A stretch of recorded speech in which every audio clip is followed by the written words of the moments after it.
इसी जन्म में हम भगवत प्राप्ति करेंगे। ये भगवत प्राप्ति में सबसे बड़ी बाधा क्या है? हमारा मन के साथ हमारी दोस्ती। स्पष्ट समझ लीजिए, ये बहुत चिंतन करके अपने जीवन में फिर आपको बता रहे हैं। भगवत प्राप्ति में सबसे बड़ी बाधा क्या है? हमारा मन का स्वरूप संकल्प विकल्प करके भोगों में फंसाना। मन से हमारी इतनी घनी दोस्ती हो गई है जन्म जन्मांतर से कि मन ने जो चाहा वो मेरी चाह है, यही बंधन है, यही बंधन, इसी को पकड़ना है। मन ने जो चाहा, मन चाहता क्या है?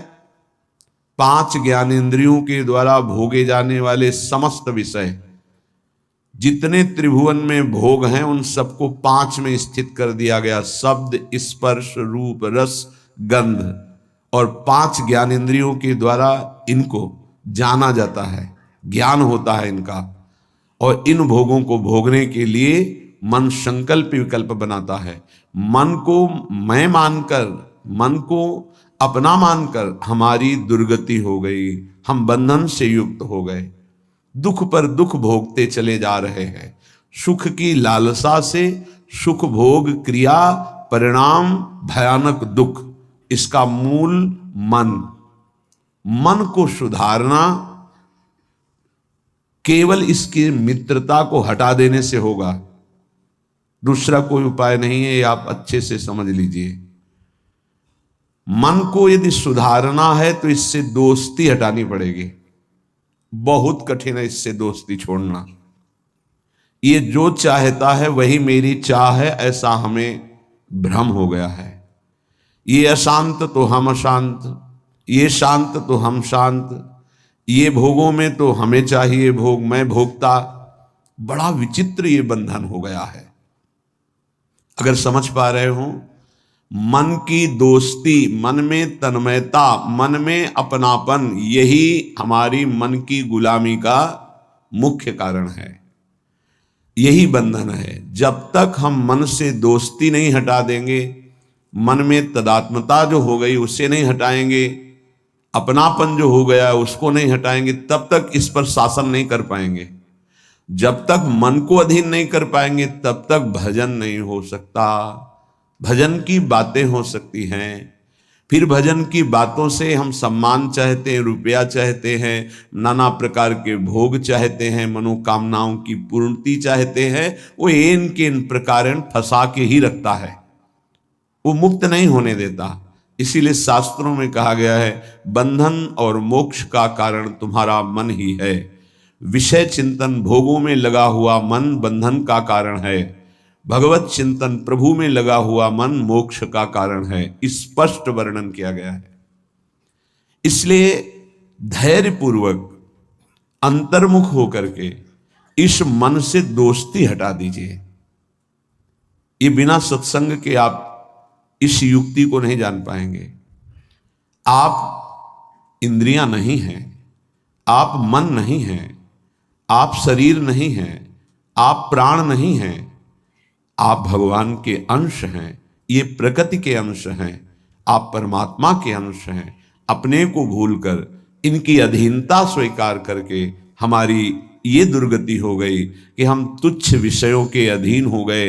ऐसा लगता है यदि मन हमारा साथ नहीं देगा तो हम तो किसी काम के नहीं रह गए। अगर हम भोग नहीं भोगेंगे तो हमारा जीवन ही क्या रह गया।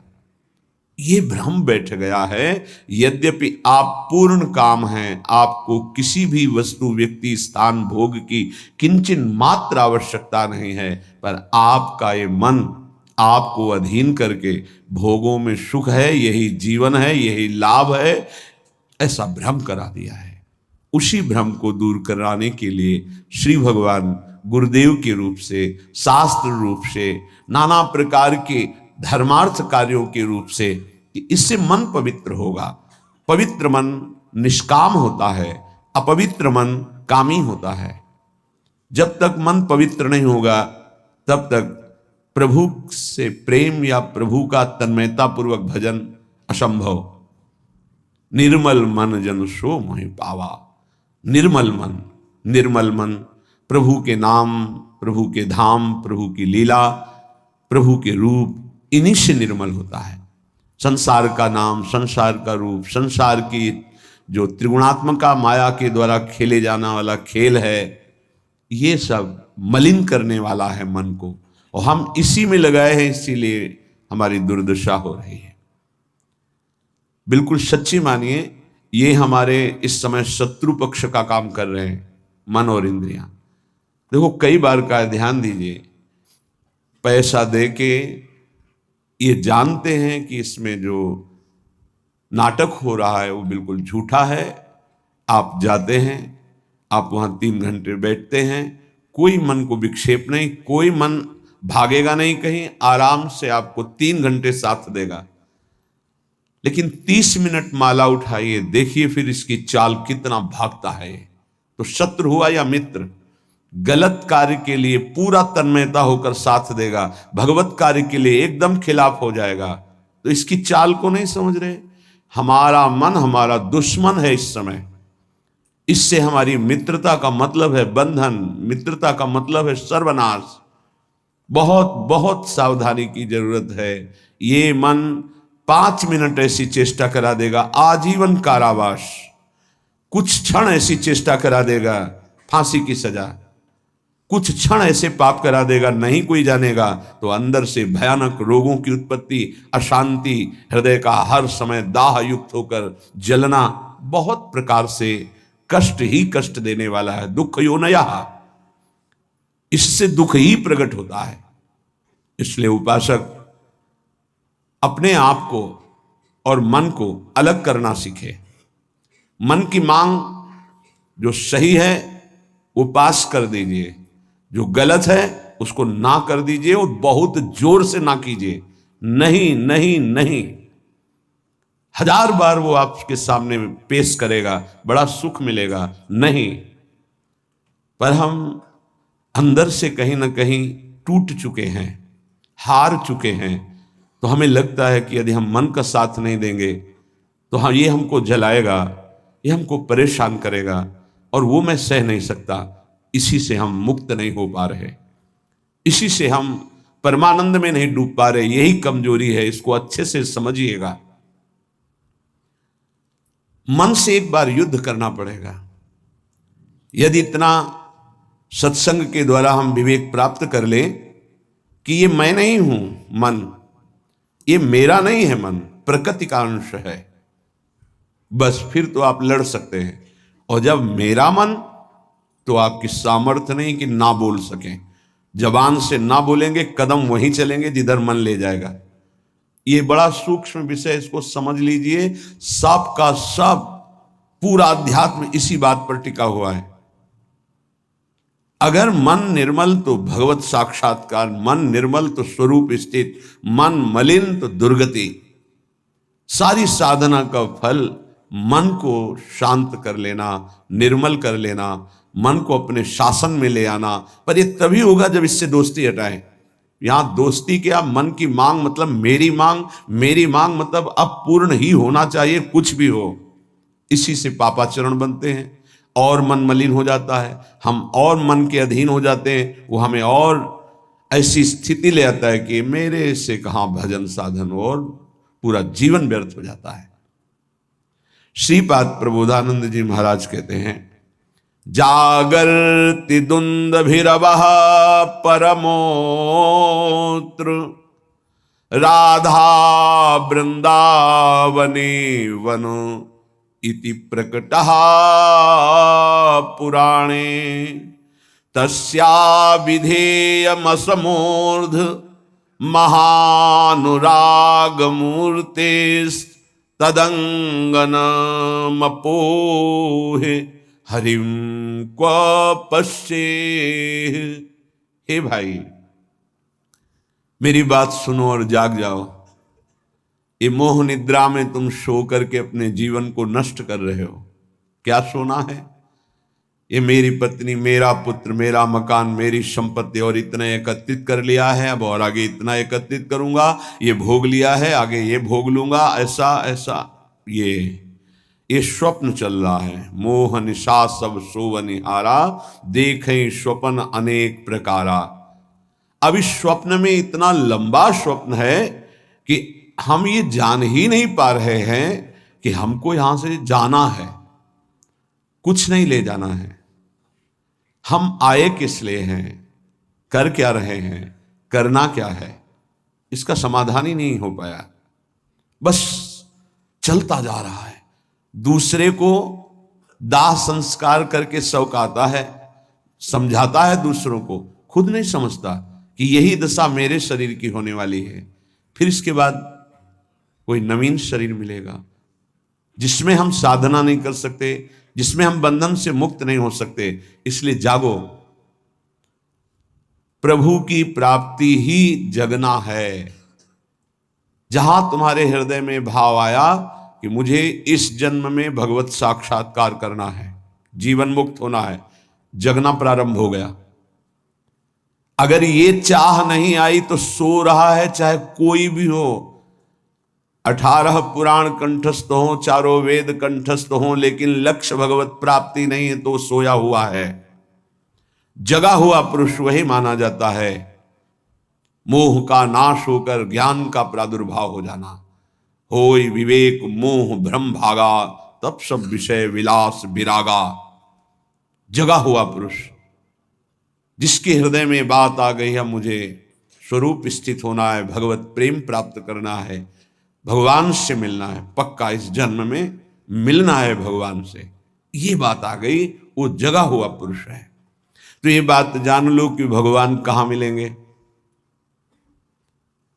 श्रीपाद कहें, ये हम डंके की चोट से कहते हैं कि हमारी लाडली जू परम पावन वृंदावन धाम में अभी इसी क्षण लीला परायण है। राधा वृंदावने वन इति प्रकटः पुराणे, बहुत से शास्त्रों में ऐसा वर्णन, गर्ग संहिता देख लीजिए, पाताल खंड में ब्रह्म वैवर्त पुराण में बहुत सुंदर वर्णन है, जगह जगह वर्णन है। तो जहां हमारी किशोरी जो है वहीं प्रभु विराजमान है। अब सूक्ष्म विषय इसका, किशोरी जो प्रेम रूप है, जहां प्रेम है वहीं हरि है। प्रेम के बिना हरि का साक्षात्कार नहीं हो सकता।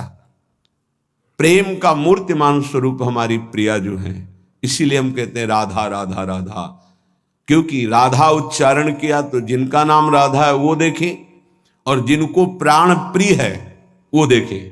प्राण प्रिय है हरि को, हरि रसना राधा राधा रट, स्वयं हरि जो राधा राधा रटते हैं, और किशोरी जो प्रिया प्रीतम दोनों हमारी तरफ देखेंगे राधा उच्चारण से। तस्या विधेय मसमूर्ध महानुराग, किशोरी जी की कृपा से ही महाअनुराग प्रकट होता है। महाअनुराग में ही हरि का साक्षात्कार होता है, प्रिया प्रीतम का साक्षात्कार होता है। इसलिए अगर हमारे वाक्य को आप समझ पा रहे हो, श्रीपाद कह रहे हैं, तो आप वृंदावन का आश्रय ले लीजिए। अगर अखंड वास नहीं प्राप्त हो पा रहा तो आश्रय ले लीजिए, रजरानी का सेवन कीजिए, धाम आइए, बार बार यहां दर्शन कीजिए, प्रदक्षिणा परिक्रमा कीजिए, बैठकर एकांत में नाम जप कीजिए। बहुत बड़ा प्रभाव धाम में जो भजन करता है तो बहुत कई गुना बढ़ करके उसको लाभ मिलता है। इसलिए यहां बहुत जल्दी भगवत प्राप्ति होती है। मथुरा में 6 महीने में भगवत साक्षात्कार कर लिया ध्रुव जी ने। देखो 6 महीने भी बहुत होते हैं। अगर व्याकुलता बढ़ जाए, तन्मयता हो जाए, तो 6 मिनट में भगवान साक्षात्कार करा दें। वो बहुत कृपालु है। मिलंति चिंता मणिकोटि कोट्यः, अब ये बात समझनी है। स्वयं बहिर्दृष्टि मुपैति वा हरिः, तथापि वृंदावन धूलि धूसरम न देहमन्यत्र कदापि आतुमे। एक तरफ हरि है, एक तरफ करोड़ करोड़ प्रकार के सब भोग सामग्री, महान रत्न, रुपया पैसा, सोना चांदी, सब वैभव है। अब अगर पूछा जाए मन से कि किधर कदम बढ़ाओगे, तो इधर ही कदम बढ़ेगा, हरि की तरफ नहीं। बातें केवल हरि की होंगी, हरि की तरफ कदम नहीं। बहुत विचित्र माया है, बहुत विचित्र माया। देखो ना, मन समझा रहा है अभी भोग लो, हरि तो आगे मिल ही जाएंगे। आगे कब कब आगे मिल जाएंगे? कितने दिन की आयु है? हमारा मन हमको गलत सलाह देकर हृदय को अपवित्र करता रहता है, हम राजी बने रहते हैं। बड़ा धोखा हो रहा है, हम अपने साथ धोखा कर रहे हैं। पक्का समझो, केवल हरि प्राप्ति के लिए हम यहां आए हैं। अनंत जन्मों से भटक रहे हैं, अनंत जन्मों से, न जाने किस किस लोक में, किस किस योनियों में कितना कितना कष्ट वो सब भोग के आए हैं। माया ने सब विस्मृत कर दिया है। अब लगता है देखा जाएगा जो होगा। अरे देखने लायक नहीं रहोगे। ऐसा कष्टप्रद जीवन होता है कि कोई उपाय नहीं है, अन्य योनियों में कोई उपाय नहीं है। बहुत कष्टप्रद जीवन। देखो ना जीवों के साथ कैसा बर्ताव कर रहे हैं मनुष्य शरीर धारण करके। पता नहीं उनको कि यही दुर्गति उनकी होनी है। जीवित ऐसे जैसे पकोड़े तले जा रहे हैं, ऐसे जीवों को, ऐसे उनके, वो भी जीव हैं, वो हम ही तुम हैं, कर्म के अनुसार वो बन गए। क्या बर्ताव हो रहा है। वैसे भी जंगल में नाना प्रकार के कष्ट अन्य जीवों को प्राप्त होते हैं। अगर कांटा लग गया तो आप निकाल सकते हो, वो नहीं निकाल सकते। एकमात्र मानव देह है जिससे आप इस माया प्रपंच से मुक्त हो सकते हैं। यहां आना बुरा नहीं है, लेकिन कर्म बंधनों से आना बुरा है। जैसे जेल में दोनों रहते हैं, जेलर भी और कैदी भी। कैदी बन करके रहना ठीक नहीं, जेलर वहीं रहता है, उसको कोई बंधन थोड़ी। ऐसे ही कारक महापुरुष के रूप में जगत में आना बड़ा सुखद है। भगवान का यश गान करते हुए भगवत भाव में स्थित, भगवत स्वरूप में स्थित लाखों बार भेजे प्रभु, कोई परेशानी नहीं। ये जो कर्म बंधन से युक्त होकर आना है, इसे मिटाना है। ये संसार तब तक दुखद है जब तक भोग वासना है। भोग वासना हटी की परमानंद ही है दसों दिशाओं में, क्योंकि वही साक्षात आनंद मूर्ति भगवान ही सब रूपों में। मत्ता पर तरम नान्यत किंचित अस्ति धनंजय, किंचित मात्र मेरे सिवा कोई नहीं है। वही परमानंद प्रभु विराजमान है। आपकी कसौटी है मिलत चिंतामणि कोटि कोट्यः स्वयं बहिर्दृष्टि मुपैति वा हरि। एक तरफ हरि है, एक तरफ नाना प्रकार के रत्न भोग सामग्री हैं। तुम्हारा मन उधर आकर्षित होगा, लेकिन तुम्हें उधर नहीं जाना, हरि की तरफ बढ़ाना है कदम। यहां तो बहुत छोटा स्तर गिरा हुआ है हमारी साधना का। अगर हमारे मनोनुकूल भोजन मिल गया तो प्रभु को भूल जाएंगे और उसका स्वाद लेने में हम समय अपना नष्ट कर देंगे। एक रसेंद्री का विषय, ऐसे हर इंद्री का विषय आप देख लीजिए। आपके मनोनुकूल कोई गाना, कोई नाटक, कोई सिनेमा, कोई आप देख लीजिए, प्रभु को भूल जाएंगे आप उस समय, और उस पर आपका मन तन्मय हो जाएगा। कितनी छोटी गिरी हुई स्थिति है। त्रिभुवन का कोई भी आकर्षण हमारा नाम न छुटवा पावे, भगवत स्मृति न छुटवा पावे, तब तो साधना मानी जाएगी। बिल्कुल सावधान। श्रीधाम वृंदावन का जो वास है, आश्रय है, ये बहुत जोर का है। आश्रय से ही भगवत प्राप्ति हो जाएगी अगर दृढ़ निष्ठा आ जाए। कोटि कोटि चिंतामणि रत्न आदि आपको प्राप्त हो तो भी तुम आश्रय मत छोड़ना प्रभु का, वृंदावन का, धाम का। पहली बात तो ये भगवत आश्रय कहीं भी रहोगे तो ये धाम आपको अपनी महिमा प्रकाशित कर देगा। कहीं भी आश्रय पक्का होना चाहिए। आश्रित हृदय वृंदावन का कैसा होता है कि जहां उसको अपने व्यवहार कार्य से फुर्सत मिली, भागा। जैसे कोई अपने घर को भागता है छुट्टी मिलने पर, ऐसे श्रीधाम भाग के आया। उससे कोई कहे अमुक जगह चलो, बहुत सुंदर वहां शोभा है प्रकृति की, वो नहीं जाएगा। नहीं, हमारा तो जीवन वृंदावन है, प्राण वृंदावन है, सर्वस्व वृंदावन है। वो बस भाग के वृंदावन, ये है वृंदावन का आश्रय। एक दिन का भी समय मिला तो कहीं नहीं, भागा वृंदावन की तरफ। एक बार बिहारी जी की दंडवत, एक बार वृंदावन की परिक्रमा की, फिर चला गया। आश्रय तत्व अगर पुष्ट होगा तो वृंदावन वहीं कृपा कर देगा। एक बात और बड़ी जोर की कह रहे हैं कि जिनको वृंदावन वास मिल गया है उनके लिए खास बात। यदि आपको अखंड वृंदावन वास मिल गया है तो अब बहिर्दृष्टि मुपैति वा हरि। हरि भी वृंदावन की सीमा के बाहर आपको बुला रहे हो तो मत जाना। जैसा श्रीपाद श्लोक में लिख रहे हैं, श्री भट्ट देवाचार्य जी उसे पद में लिख रहे हैं, विपिन राज सीमा के बाहर हरिहू को न निहार, रे मन वृंदा विपिन निहार। यद्यपि मिले कोटि चिंतामणि तऊ न हाथ पसार। बिल्कुल उसी की टीका है मानो। जय श्री भट्ट धूलि धूसर तन ये आशा और, तथापि वृंदावन धूलि धूसरम न देह मन्यत्र कदापि आत्मे। वृंदावन की रज से सना हुआ हमारा शरीर और अंतिम श्वास यही पूरी हो राधा, वो बात बन गई जो बड़ी बड़ी साधना से नहीं बनती, बड़ी बड़ी साधना से। अंदर की खास बात है अपने को भूल जाना और प्रभु के चिंतन में तन्मय हो जाना, यह भक्ति का लक्षण है।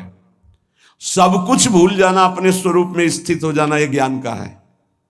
इसके अलावा भगवान की माया का प्रभाव है।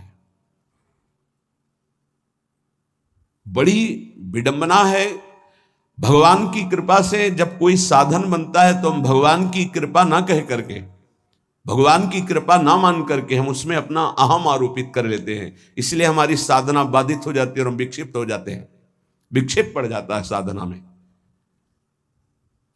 किसी के मुख से सुन रहे थे कि मैं केवल प्रवचन नहीं कर रहा हूं, इतना समय हो गया ये नहीं खाया, ये नहीं पिया, ऐसा ये त्याग। अरे ये सब देहाभिमान के अंतर्गत है, इसका कोई महत्व नहीं है। मछली जल में रह करके पूरा जीवन व्यतीत करती है केवल जल पी करके, केचुआ केवल मिट्टी खा के रहता है, कितने पंछी केवल फल खा के रहते हैं। क्या भगवत प्राप्ति हो जाती है क्या? ये साधन देह विस्मृत करने के लिए है कि जो कुछ मिला थोड़ा डाल दिया, बस नाम चिंतन, भगवत चिंतन। चिंतन इस बात का कि एक एक दिन हम प्लस जोड़ रहे हैं कि ये नहीं खाया, ये नहीं पिया, ये नहीं त्याग, ये तो प्राकृतिक क्रिया है, इसका कोई महत्व है क्या? देह धर्म से युक्त होकर, देहाभिमान से युक्त होकर ऐसी चेष्टाओं में साधक उन्नति नहीं प्राप्त करता, गर्व करता है और पतन हो जाता है। महाराज ययाति का सुकृत नष्ट नहीं हो रहा था, बड़े समय से उत्तम लोकों में विमानों से घूम रहे थे। देवराज इंद्र ने एक बार उनको बुलाया, महाराज आपने कौन सा सुकृत किया कि आपके दिव्य लोक सुरक्षित हैं, अर्थात आपका पतन नहीं हो रहा, आपके पुण्य नष्ट नहीं हो रहे। तो सभा में जब ऐसा पूछा तो अहम उदित हो गया। महाभारत में भगवान व्यासदेव जी वर्णन करते हैं, उन्होंने कहा ना कोई ऐसा हुआ है, ना आगे होगा। जैसा मैंने दान किया, तप किया, सुकृत किए, बस ऐसा निकलना था कि सारे सुकृत भस्म हो गए। देवराज इंद्र ने कहा विश्व के समस्त ऋषियों का, महात्माओं का, धर्मात्माओं का आपने अपमान कर दिया, आप भ्रष्ट हो जाए। उसी समय सर के बल नीचे ऐसे मृत्युलोक की तरफ आने लगे। तब उन्होंने आर्त भाव से कहा गलती हो गई हमसे, हमारी अंतिम प्रार्थना, जा तो रहा हूं नीचे के लोक में लेकिन महात्माओं के बीच में गिरूं। तो कुछ महात्मा ऐसे खड़े हुए, महाराज शिवी भी उसमें थे, भगवत चर्चा संभाषण कर रहे थे। देखा कोई तेजों में पतन की स्थिति से आ रहा है गिरता हुआ, तो ये कोई पुण्यात्मा है, रोक दिया अपने भजन बल से। जब ये जाना कि ये तो महाराज ययाति है, सारे सुकृत अपने दे दिए, तत्काल ऊपर से ऊपर चले गए। भजन का एक बल है, वो बल भगवान की कृपा से जुड़ा होना चाहिए। अगर अहम से जुड़ गया तो पतन होने में देर नहीं लगती। इस बात में साधक बहुत सावधान रहे। प्रायः ये अहम घूम करके ऐसे आ जाता, ऐसे शब्द साफ संतों की अवहेलना हो रही थी उनके मुख से, साफ संतों की। ऐसा कोई कर सकता है जैसा मैं कर रहा हूं? मैं कुछ नहीं है। ये खाना पीना, लेना देना, उठना बैठना, ये एक प्राकृतिक चेष्टाएं हैं। इनसे किसी की महात्मा स्थिति नहीं जानी जाती। महात्मा स्थिति हृदय की होती है, जो समस्त द्वंद्वों पर विजय प्राप्त कर चुका है, जो देहाभिमान रहित हो चुका है, जो तीनों शरीरों के राग का त्यागी, उसे महात्मा कहते हैं। बड़ा सूक्ष्म विषय अध्यात्म, इसीलिए कह रहे अध्यात्म को समझने की जिज्ञासा करने वाला कोई लाखों में एक होता है, और अध्यात्म की जिज्ञासा पूर्ण करने वाला कोई करोड़ों में एक होता है। आप शास्त्रों में पढ़ के देखिए, हजारों जन्मों की पुण्य एकत्रित होते तब मुमुक्षुता जागृत होती, मैं मुक्त होना चाहता हूं। अरे भगवान की कृपा से कोई साधन बन जाए तो दैन्य हो जाओ कि भगवान ने साधना करवा दी। कृपयतु मयि वृंदारण्य राज्ञी मनाग, प्रति बहुल कृपारु स्नेह भाराद्रुदश्रु, फलतु तदनुकंपा कल्पवल्ली फलम त्वत्, भूतो मदिवसतिर्मे तत्प्रियाराम सीमनी। हे लाडली हम पर अतिशय कृपा कर दो, हे वृंदावनेश्वरी हम पर रीझ जाओ, ऐसी कृपा कर दो कि आपकी चरण चिन्हों से चिन्हित इस भूमि की सीमा से कभी बाहर ना जाऊं, ऐसी कृपा कर दो। हे करुणामयी कल्पलता स्वरूप, कल्पलता कल्पतरु, जो इच्छा करो वो प्राप्त। मेरी इच्छा यही है, ये इच्छा मेरी फलीभूत हो जाए कि मैं कभी वृंदावन की सीमा से बाहर न जाऊं। हे लाडली, यदि बाहर जाऊं तो आपका भरोसा केवल रहे हृदय में, आपके भरोसे से ही हम संसार प्रपंच के खेलों में फंसेंगे नहीं।